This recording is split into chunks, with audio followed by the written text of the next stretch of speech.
Well, hey, it's Kate Nelson, aka Plastic Free Mermaid. Hey, Kate, how you doing? I'm great. How are you? Oh, fantastic. So tell us, we want to know, what do you love most about mermaids?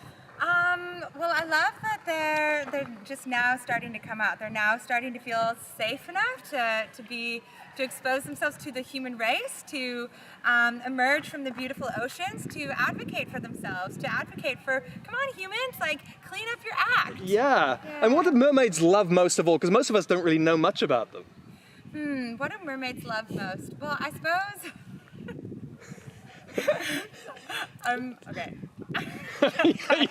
Merman. I was gonna say like sailors, but I got nervous. Okay, maybe, I don't know, new question. And what do mermaids really hate about human beings? Oh, now you're talking my language a bit Yeah. more. Humans are a bit messy for creatures, and they put a lot of trash in the ocean where the mermaids live. And so, yeah, I guess that's what they hate. They hate plastics, they hate the chemicals and the different things that are ending up in the oceans that are polluting their beautiful, magical, mystical home. And what are 3 things that we could do to help the mermaids and make them happy? Oh, well, you could definitely use less plastics. I mean, that's an easy one.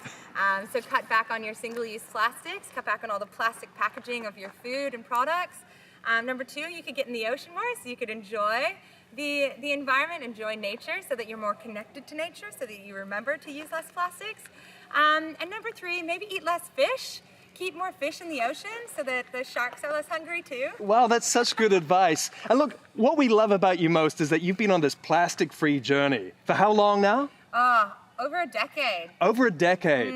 And so, what are the hardest things you found about kicking plastics? Glitter.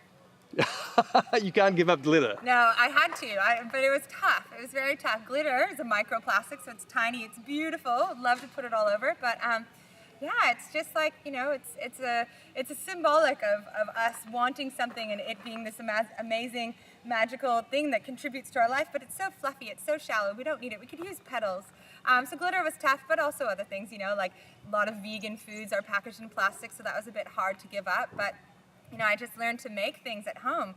So it's brought me into the kitchen, and it's brought me to other amazing creators and bakers and enthusiasts about delicious recipes to learn them. So yeah, it's been great. I'm glad that you mentioned creators, because you are a really exciting and impactful creator yourself. Oh, so, thank you. So, I mean, what would you say to someone who wanted to follow your path, who wanted to be an influencer or a creator themselves? Ooh, I would say tap into your truth. So find what excites you, where your passion is. Find what you love or what you care about. For me, it was the ocean. It's like being underwater, being in the ocean, that's healing. You know, being in nature is so healing. So to find a threat to it, like plastic, was offensive to my core, to my being.